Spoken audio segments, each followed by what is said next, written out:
The story continues with a group of bandits who are robbing a train carrying valuable Mitsugoshi goods. Their leader tells the Mitsugoshi workers that the company has been making a lot of money recently, and stealing 100 million from them would be easy. He explains that Mitsugoshi has been growing rapidly, and their boss thinks it's time to stop them. To intimidate the workers, the leader tears one of their clothes. One of the workers, a girl, wonders who their boss is. The leader reveals that their boss is Garter, who controls all the buying and selling in Midgar. The girl is surprised because Garter is known as a respectable man, the president of a major corporate alliance, and a devoted follower of the divine teaching.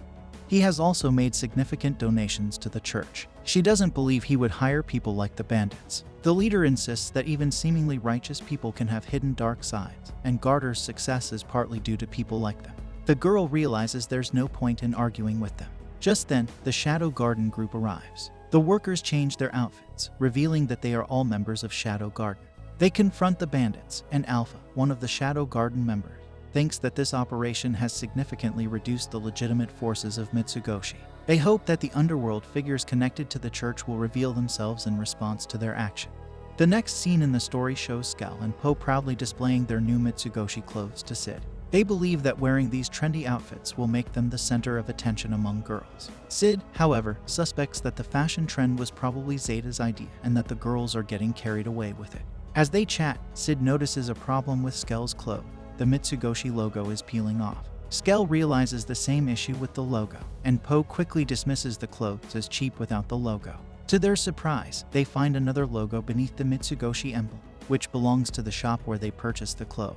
This discovery makes them question the authenticity of the Mitsugoshi logo, which seems a bit off. Sid, on the other hand, starts reflecting on his own outfits. He realizes that all his clothing choices are influenced by Alpha and the girls. Everything he wears feels like a copy of his past life, where people in the capital wore suits. He understands that Alpha is using his knowledge to dominate the fashion market.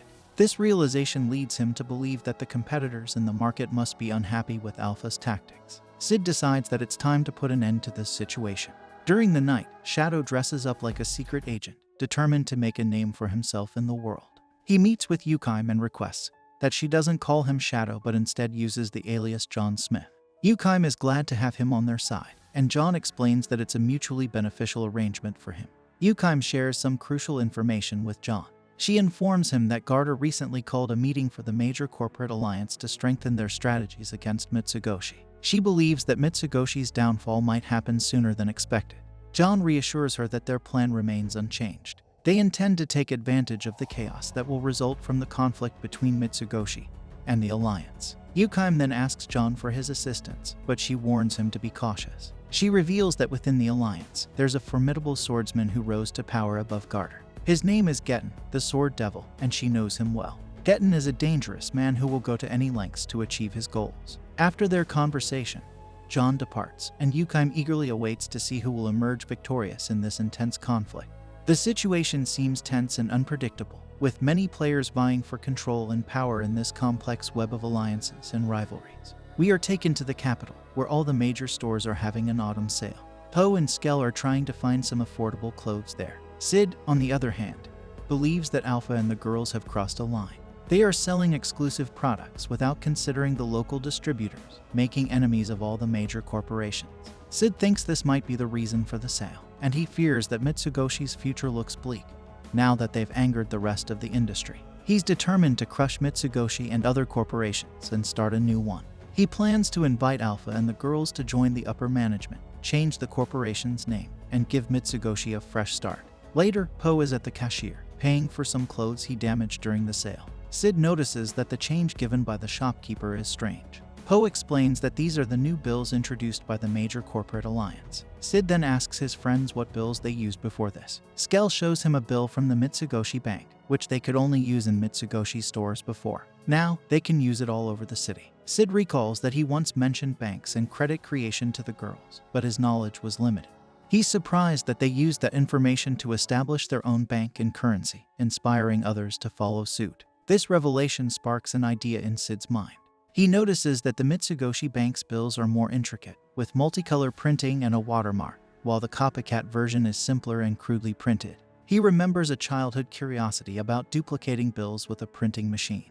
Now, as a secret agent, he decides to take the money and make a run for it. The scene switches to John Smith having a conversation with Yukime. John begins by discussing the value of gold coins, mentioning that they're worth more than they seem.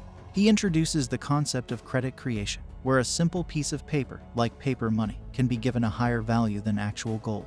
Yukime wonders if he's talking about paper money, and John confirms that he is. John goes on to explain how credit creation works. He points out that a piece of paper, which is practically worthless, can be made to represent a higher value than gold. To illustrate, he shows Yukime bills from both Mitsugoshi and the Alliance and asks if she notices any differences. Yukime observes that one of them has a watermark, while the other does not. John adds that the Alliance's bill has a less detailed design.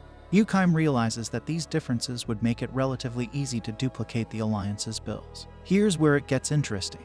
John suggests they create counterfeit money and profit from these fake bills. But Yukime raises a concern. She reminds John that the Alliance's bills are only in use within the royal capital. If they counterfeit them, the authorities will quickly trace the fake bills back to the source. John is surprised that he didn't think of such an important detail. In response, John questions whether Yukime genuinely believes that this is his plan, using an intimidating tone.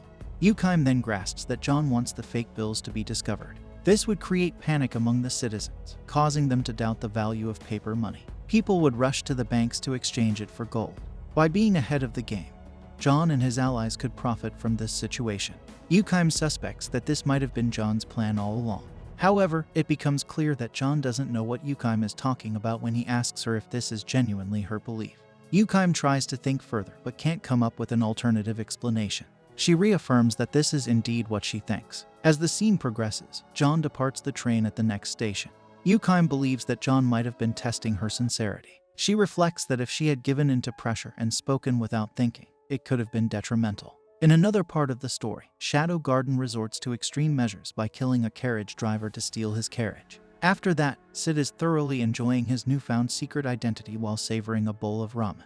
He shares his meal with someone sitting beside him and then realizes that the person is Delta. Sid is curious about why she's here. Delta, with an appetite for more, asks Sid, who's now going by Shadow, for more food. Sid obliges, feeding her more, and then gives her a piggyback ride. Delta notices that Sid smells like foxes. Sid explains that he's been out hunting foxes. Intrigued, Delta expresses her desire to join Sid on a fox hunt. Sid inquires about Delta's purpose in the capital. She reveals that Alpha instructed her to hunt, and when Sid asks what she's been hunting, Delta tells him she's been after bandits. Sid shares that he enjoys hunting bandits but regrets that he can't do it at the moment. Despite his current circumstances, Delta persists in asking Sid to join her on a bandit hunt. Sid deduces that Delta likely came to the capital because Alpha wanted to meet her. Delta recalls Alpha's invitation to meet, and Sid advises her to hurry and see Alpha. They both wonder what will happen to their bandit hunt. The scene then shifts to Garter informing Getten that the soldiers sent after Mitsugoshi have all been defeated. Getten believes that the bandits proved to be ineffective against Mitsugoshi. He decides to dispatch the Clovers, elite assassins of his own choosing, to deal with Mitsugoshi. Garter explains that with the Clovers on the task, Mitsugoshi's secrets are as good as exposed. Afterward, we see Shadow and Delta teaming up to hunt down some bandits. Shadow notices that Delta seems to struggle with the command to stay as her hunting style is more of a one-sided massacre. While it makes it easier to gather treasure, it lacks the enjoyment of a fair battle. During their hunt, one of the bandits recognizes Delta as Sarah and introduces himself as Zabra. Delta detects a familiar scent and realizes he smells like her father. Zabra goes on to reveal that he's her big brother and expresses surprise that Delta is still alive since their father hunted her down after she was possessed. Delta casually responds that she's just good at hide and seek. Zabra then asks Delta to spare him, explaining that he now works for Getten. However, Delta decides to kill him, leaving Shadow questioning her decision. Delta justifies her actions, stating that she has no use for a weak brother. She explains that their father, who is the chief of their clan, has many lovers and over 1,000 children, so one less won't make a difference. She emphasizes that only the strong survive in their clan, which aligns with her Therianthrope nature. On their way back, Shadow tells Delta that he would like to visit the Therianthrope lands someday. Delta thinks it's a good idea and suggests that if Shadow defeats her father, he could become their chief, have many lovers, and create a powerful clan.